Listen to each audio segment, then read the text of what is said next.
Hello, I am Jennifer Marumo, and I am the redeemed of the Lord. This is my say so.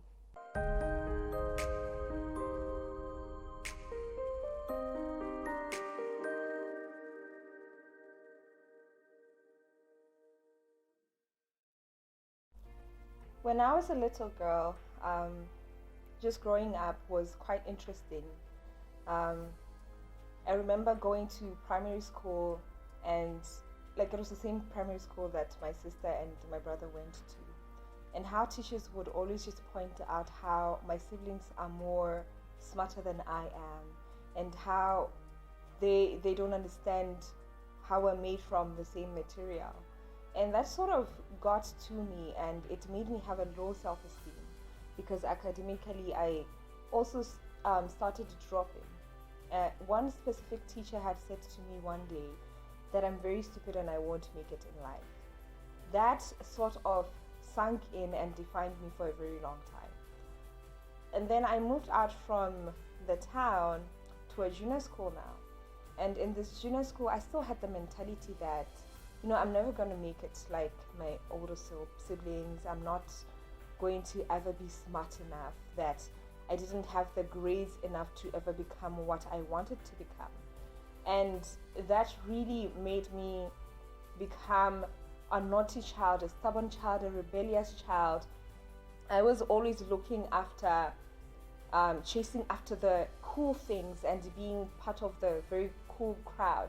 And I always thought that if I could become rich, then I could have everything I wanted in life.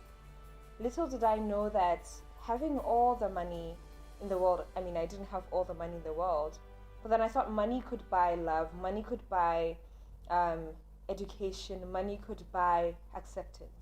I had money that I needed at that time, but then I still had this void in me, which just kept growing bigger and bigger with time. And the more I had achieved all these things that I thought I really needed, especially to prove this teacher wrong, that I could become something even if I'm not as smart as my siblings, I then realized that it wasn't the answer. So at this time, I'm around just 16 years old, and I'm part of a gang, I'm part of a crew, and I'm the only girl. I felt some sort of protection from these guys. I never really knew where they got the money. I never really cared, because these were people who I would walk with, and they're sort of doing everything I wanted. There were brothers that I felt like I was lacking. There were fathers to me, and that's something that I also lacked growing up in a single parent-headed family. So one day, these kids, we decided to just go to a club. Coming back from this club, they're super high, but because of my medical conditions then, I couldn't really take drugs or alcohol or whatever, but I would literally get high from just being around them. That was just enough, inhaling from them. And then they just decided, listen, we need to get you a ride, because I also used to struggle a lot with anxiety, with panic attacks, and in between all of that, I would also have what seemed to be asthma attacks.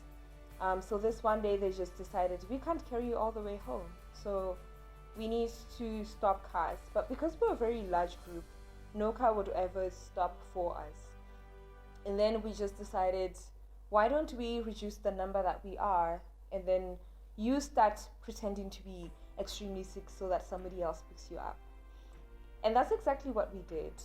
Some lady stopped, she picked me up, and to cut the long story short, the plan did not continue the way it was agreed on. They all of a sudden pushed this woman away, put me in their car, and off we went. We had hijacked a woman off her car. And that on its own was sort of a turning point for me, because then I realized that with everything that these guys had done at the time, they could be doing more things.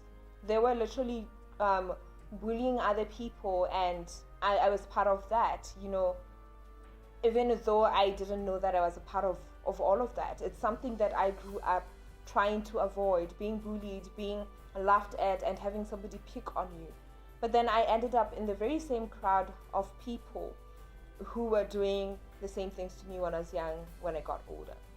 So at that time, I started hanging around with people who I used to make fun of in junior school. They were very welcoming. Some of them would literally tell me about the love of God. And I never wanted to hear about it.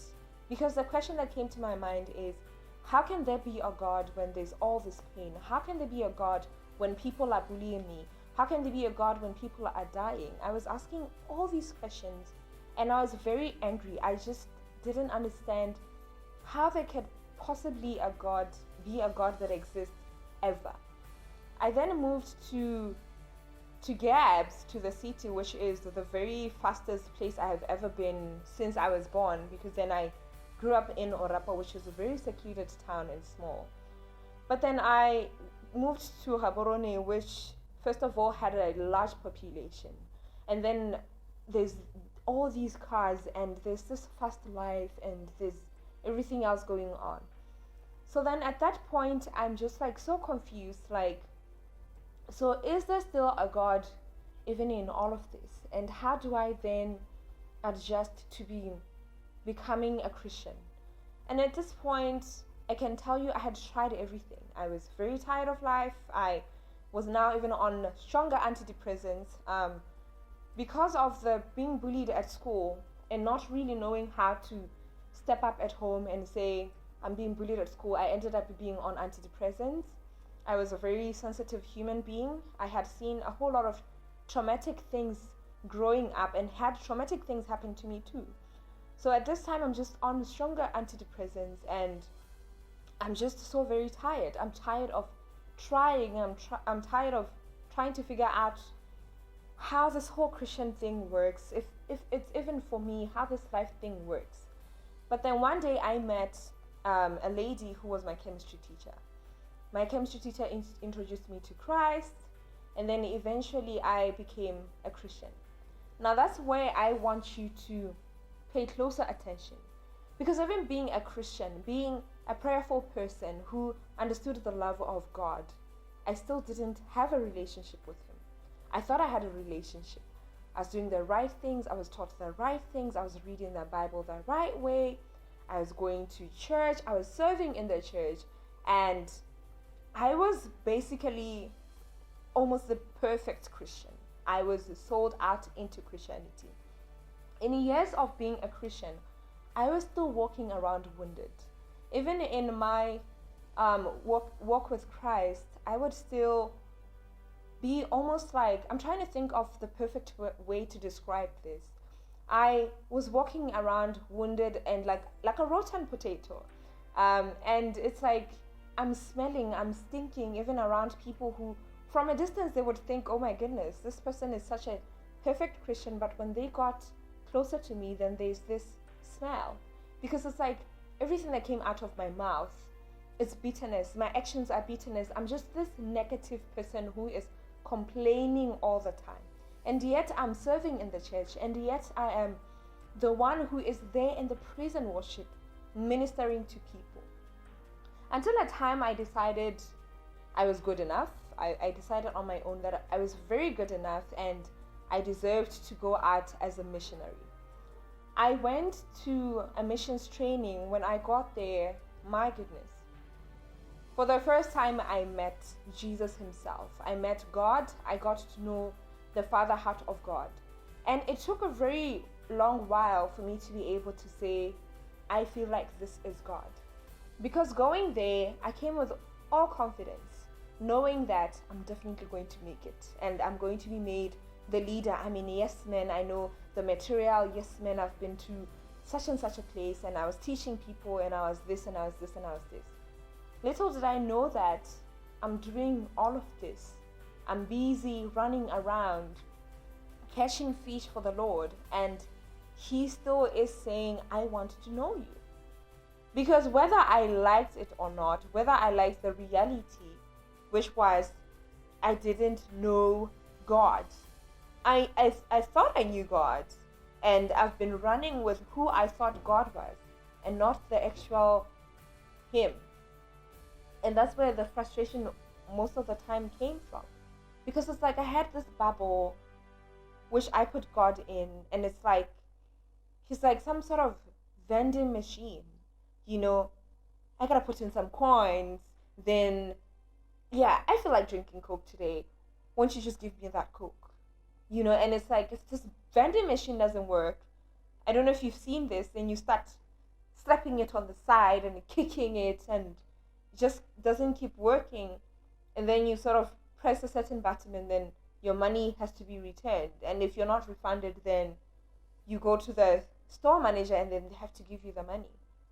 But then God wasn't this vending machine, and frustration kept growing because I'm just like, but I'm doing this.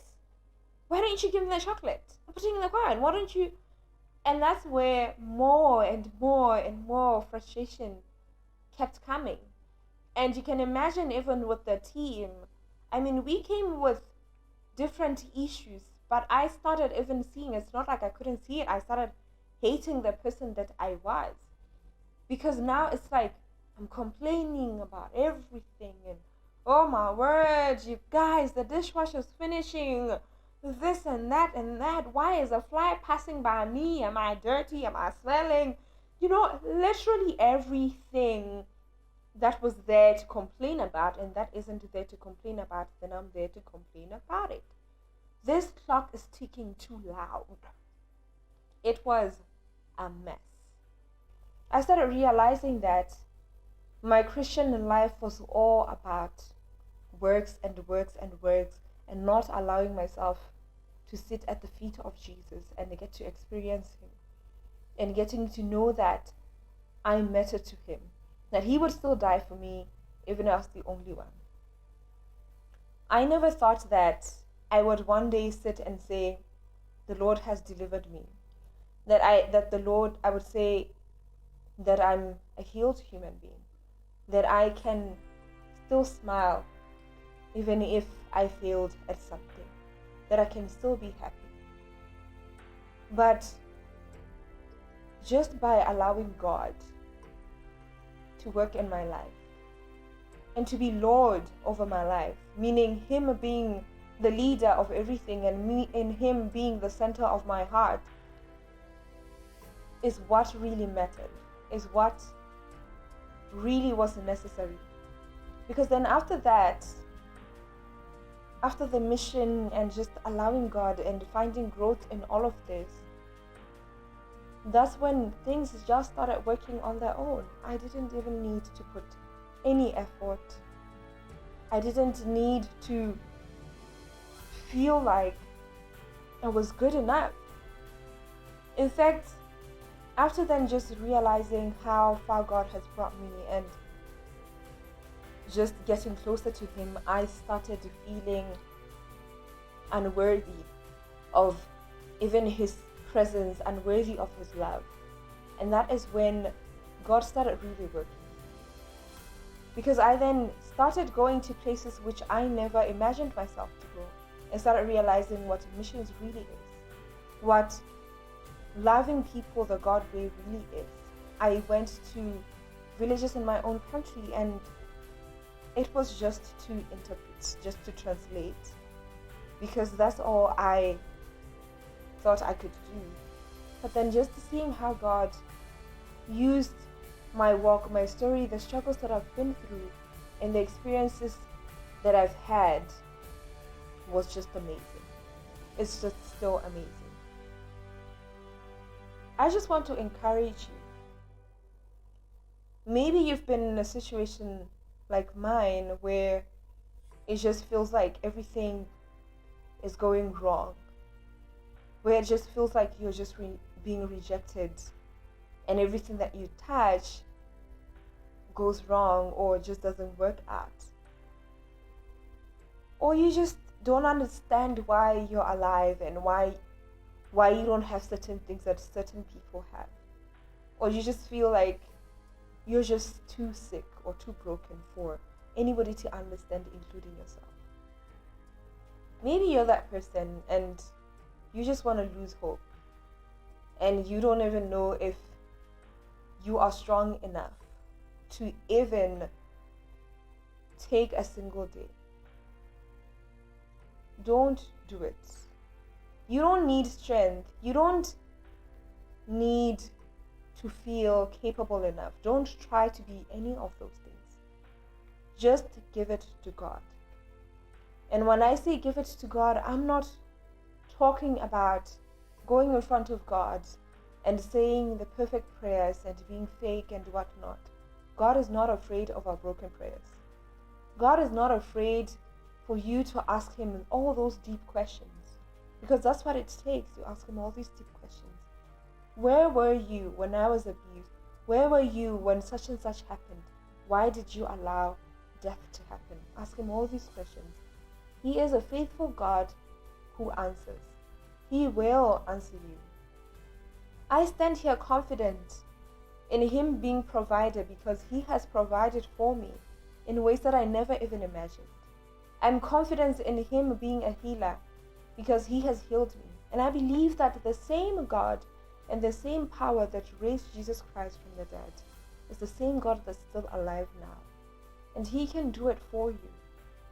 You are not defined by how smart you are. You are not defined by your achievements in life. You are not defined by what people have to say and what family you come from. You are defined by God. And He knows your name, and He has it written down. And He knows every single little thing about you. So turn to God. Cry out to God. Run to God. And He is a faithful God who will come through for you. I'm done.